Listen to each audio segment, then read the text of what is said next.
So today I'm with Kev. Now Kev's been in Spain now just over a year, but he's still going through it, but he's going through the non-lucrative visa.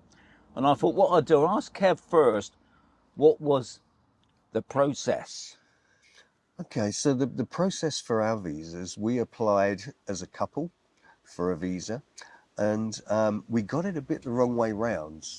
We bought the house before we got our visas, which isn't exactly ideal. Because when you apply for your non-lucrative visa, they keep your passports for the whole duration of the processing. That means you can't come to Spain to look after your house. So the good thing about it is we were talking to the company that helped us with our visas, and they'd encountered this previously. And the advice was, even though we're applying as a couple, one person goes for their visa first, and then once they've got their visa, the next person can go, because obviously the first person gets their passport back, so it's okay for the second person to hand them in.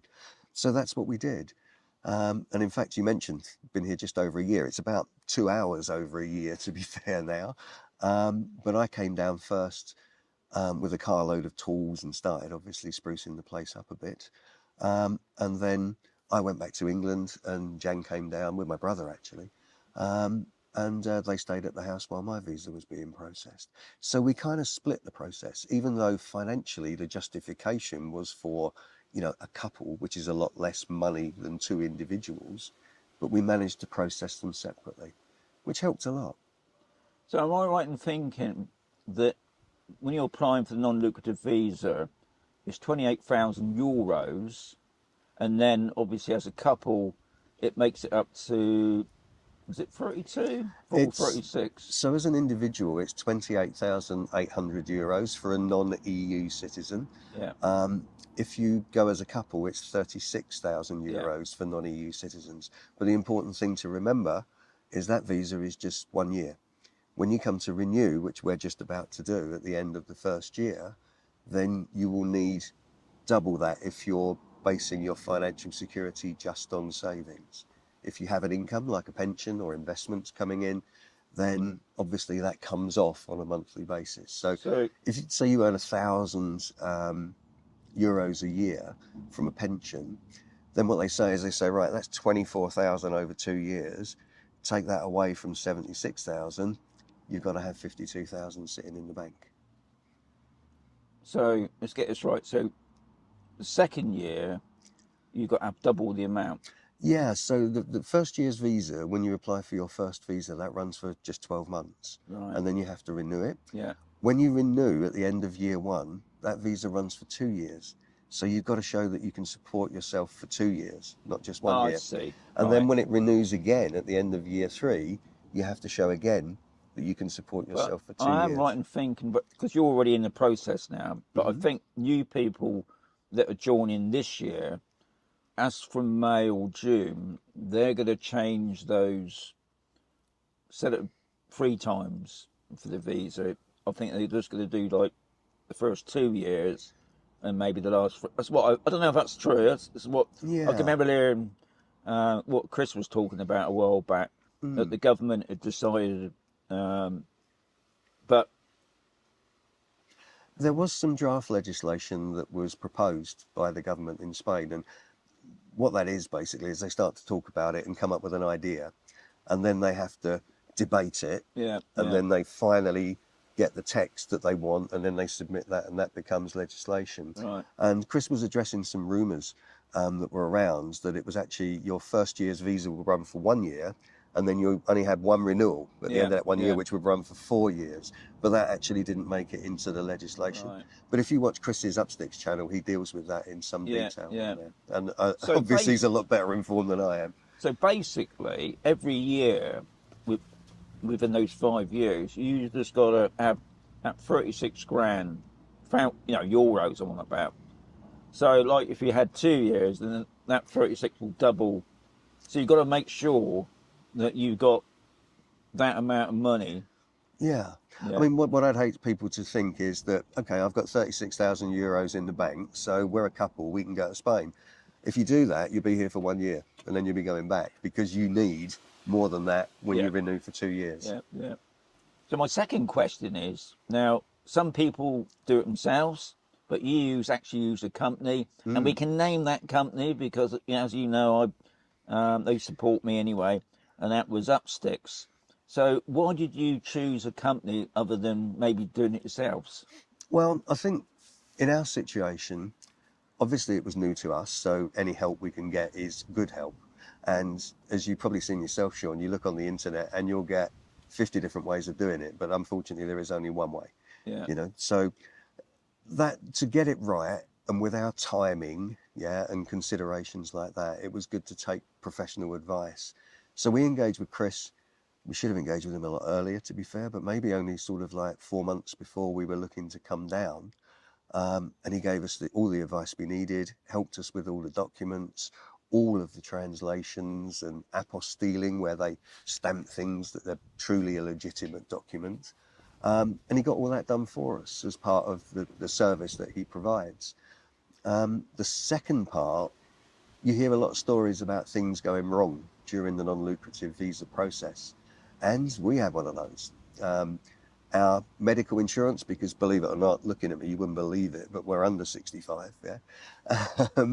and if you're under 65, you need private health care to support your visa. They won't put you on the Spanish health system. And unfortunately, Jen submitted a copy of her healthcare documents as part of the visa documentation, and they balked at that and refused it, and they gave us 10 days to fix it.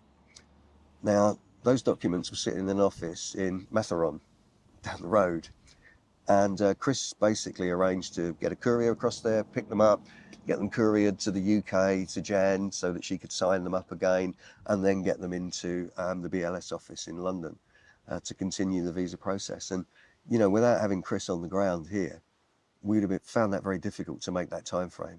When something's wrong, 10 days to fix it. So that's another reason, really, why the professional assistance that UPSTICKS and Chris and his team provide is really useful, because it's great if it goes smoothly, but when it goes wrong, you've got to move fast. So really, it's well worth your money, because obviously when you're applying for the non-lucrative, you've got 3 months time frame to do it in, and for any reason there's a hold up, it could be thrown out.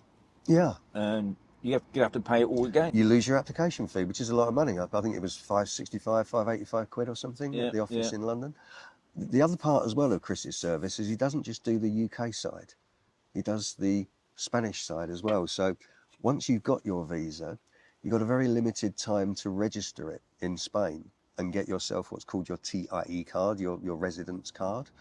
You do that at a police station. And, Chris, those appointments for a start are very difficult to get. There's lots of scamming going on at the moment around those appointments. But, Chris got us the 3 appointments. We went down accompanied by a member of his staff to help us with the translation, because they really don't speak English in the cop shop here. It went very, very smoothly. So as well as the English side, the preparation and getting your visa and your passport, when you come here to register it, it's really helpful to have someone that knows the system, knows how to get the appointments, and will actually accompany you to the police station to get your TIE cards. My last question then is, would you do it all again? I just wish I'd done it a lot earlier. Well, it wouldn't have happened a lot earlier, because maybe I'd have come pre-Brexit. But I mean, I would do it again, definitely. But I would definitely look to have some help if I didn't know what I was doing. And that emergency situation was definitely one of the reasons why I did it. So what do you think is the most important with the non-lucrative? Is it money, or is it, I don't know, making sure, one, you ain't got a criminal record? I have. I've got Puppy Love by Donny Osmond. Oh, God, yeah, we can see that. And obviously health is another, I suppose, But would you think money's probably top of the list, really? Well, they're all just as important. There's a lot of qualification criteria from, healthcare, financial, criminal records, those kind of things. They all have to be right, otherwise your visa can be rejected.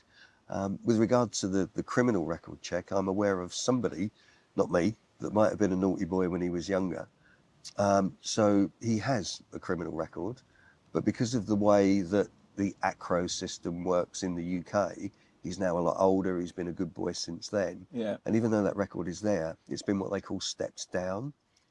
And so that has come through as one of the two things at the moment that Spain currently accept, which is either no trace, which means you've never been convicted of a criminal offence, Yeah. or no active trace, which means that you have a criminal conviction in the past, but it was minor and, you know, it's been stepped down. You don't need to worry about it anymore. So, yeah, very important. The criminal record check is important, but there are, you know, two ways that you can qualify. No trace, no active trace. So, we also, I suppose, going back to the beginning there, when you said you've done your sort of back to front, because you come out, got the property, and then one of you sorted out the non-lucrative, because obviously, like you were saying, with the passport issue, you couldn't be here really sorting out the property. But I suppose Chris would have told you if he thought there was going to be any hiccups in that. Do you think? Well, he did. I mean, he said, you know, when you apply for your visa, they're going to take both your passports as a couple. So I said, well, that's going to give me a problem because I've got a house and I don't really want it full of squatters in, you know, up to 3 months' time when I get my visa.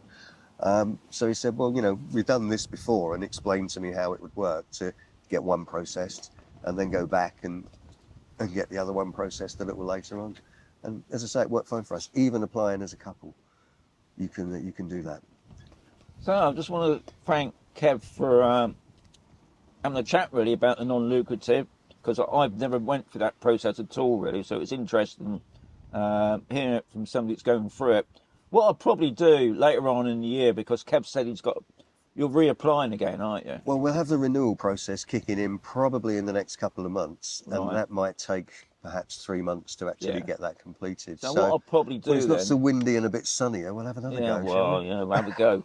So what I'll probably do, I'll come back near the end of the year and we'll have another chat to see how was it going. Yeah, and we'll be using Chris again for that and his team down at UPSTICKS. Okay. So I can tell you what a disaster they caused. Yeah. So I just want to say, adios, amigo. Adios, amigo.